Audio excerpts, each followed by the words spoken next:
और एक बात जो मैं सबसे पहले आप सबके सामने कहना चाहूँगी वो ये है कि ये सब बहुत सरफेस लेवल एग्जाम्पल्स हैं। हम हर गांव में सिर्फ कुछ घंटे हमने स्पेंड किए हैं, तो मैं ये नहीं कहूँगी कि ये जो भी मैं अभी बोलने जा रही हूँ ये कॉम्प्रिहेंसिव एनालिसिस है। इन सब में बहुत ज़्यादा डीप रिसर्च की ज़रूरत है और बहुत सारी और रिसर्चेज हुई भी हैं। मेरे साथ कई ऐसे साथी थे जिन्होंने उस आने के बाद जगहों की रिसर्चेज के बारे में पढ़ा है और समझने की कोशिश की है। तो ये बहुत सरफेस, बहुत बेसिक लेवल एनालिसिस हैं। लेकिन मैं एक बात से शुरू करना चाहूँगी। मेरे जेएनयू में एक साथी हैं, उन्होंने मुझसे एक बहुत इंटरेस्टिंग बात बोली थी। उन्होंने बोला था कि तुम जीवन में वाइस इंटेलेक्चुअल कैसे बन सकते हो। 3 तरीके हैं।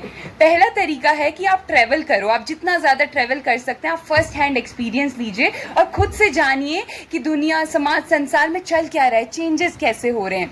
अगर आप ये नहीं कर सकते हैं तो दूसरा और सबसे इंटरेस्टिंग तरीका आपके पास है कि आप इंटेलेक्चुअल लोगों की कंपनी में रहिए, जिनको ऑलरेडी बहुत सारी चीज़ों का ज्ञान है, जिन्होंने बहुत क्लोजली चीज़ों को देखा है, पढ़ा है और समझा है। तीसरी आप चीज़ ये कर सकते हैं कि आप बहुत सारी किताबें पढ़ें, क्योंकि किताबों में लोग अपने सदियों का, सालों का एक्सपीरियंस सजो के रखते हैं।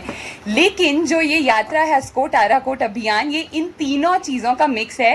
किसी ने बहुत ही सही इसको कहा है कि एक चलता फिरता विश्वविद्यालय, it's a walking university where you sit, you talk with the intellectuals of your time and you are just walking, you are travelling to different spaces and having first hand experiences of their lives.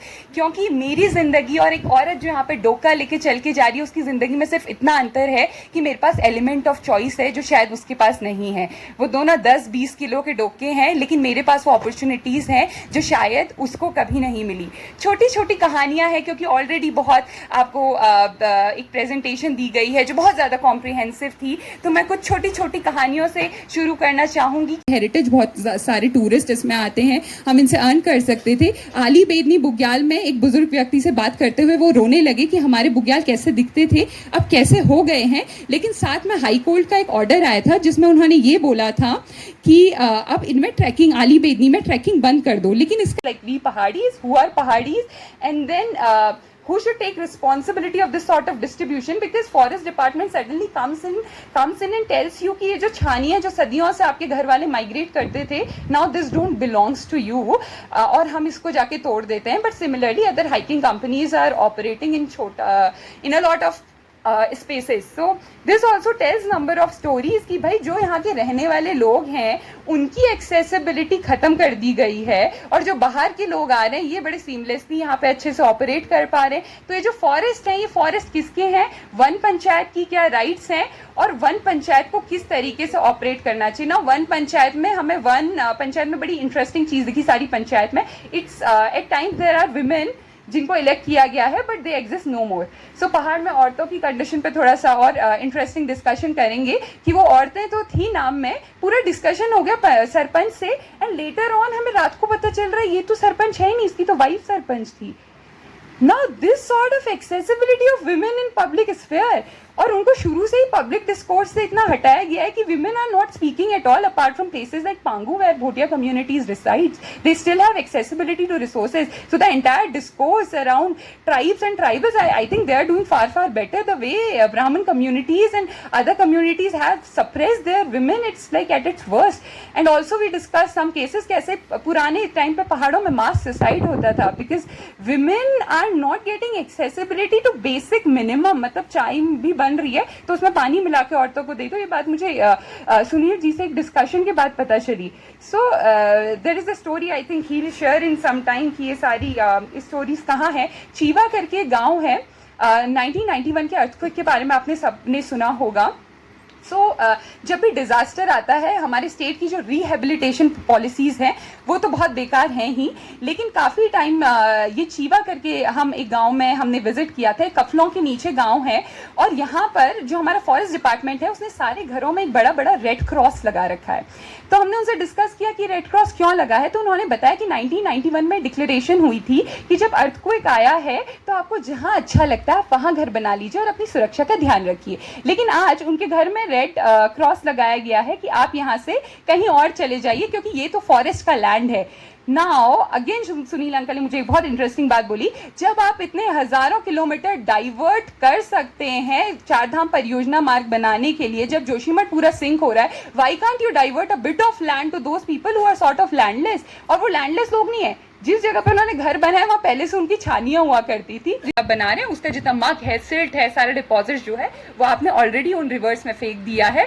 जिस दिन ऐसा कुछ होगा जो कि climate change जिस तरीके से हो रहा है, रिपोर्ट जिस तरीके से पब्लिश हो रही है, this might happen again, so we should be ready for another thing. So that is one thing.